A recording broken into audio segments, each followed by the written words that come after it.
My name's Cliff Adams. I'm 69 years old. I was born in Barre, Vermont. I'm sort of a native son of Vermont. My dad was born in East Barre. My first schoolhouse was a one-room school called the Springhouse School. I went there until the third grade when my mother pulled us out of the school, enrolled us in the Catholic school down in the city, Barre. I went through the Catholic school system and graduated from Marion High School in 1967. In the fall, I went to Castleton State College. When I got to the college, we were already arguing, a lot of discussion going on about the Vietnam War. Should we be there? Should we not be there? Was it right? Was it wrong? And for me, I really had no reason to be at college. I mean, I'd gone to college, but I didn't have anything I wanted to study in particular.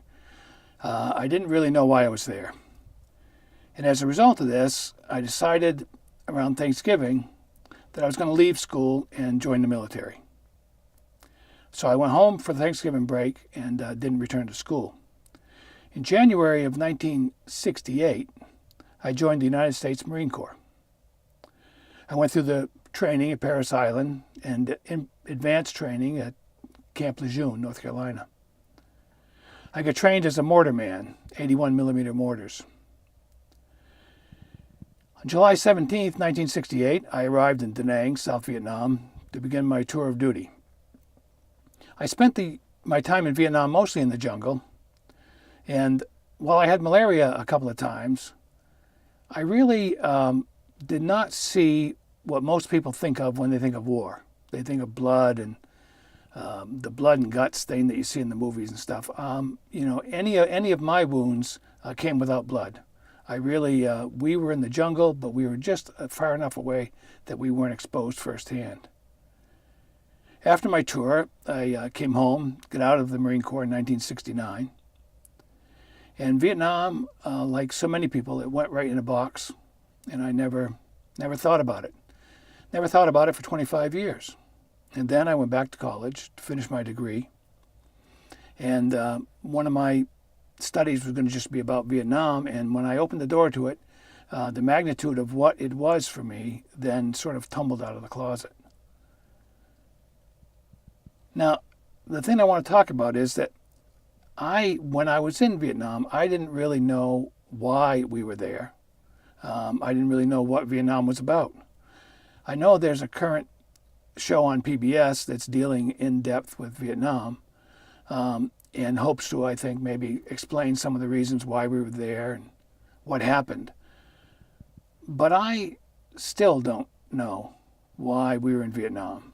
Don't know what the reasons were for being there. But I do know that once I started looking at how big my experience was, there were certain feelings that came up for me in relation to my service. And one of the big feelings that I have right now, and now we're almost 50 years from the time I was there, I know that somehow I have a feeling of betrayal. In some way, I feel like I was betrayed. And I don't know why I feel betrayed or who betrayed me. I know that I was a 19-year-old kid from Vermont. I wasn't particularly interested in the military. I wasn't one of these people that wanted to grow up to be a soldier or anything. But I did think that we were doing something good. I mean, I thought it was at least honorable. I still don't know why we went to Vietnam. But I do know that the feeling of being betrayed by somebody or something important is a feeling that sticks with me. And pretty much that's the story I want to relate about my experience in Vietnam.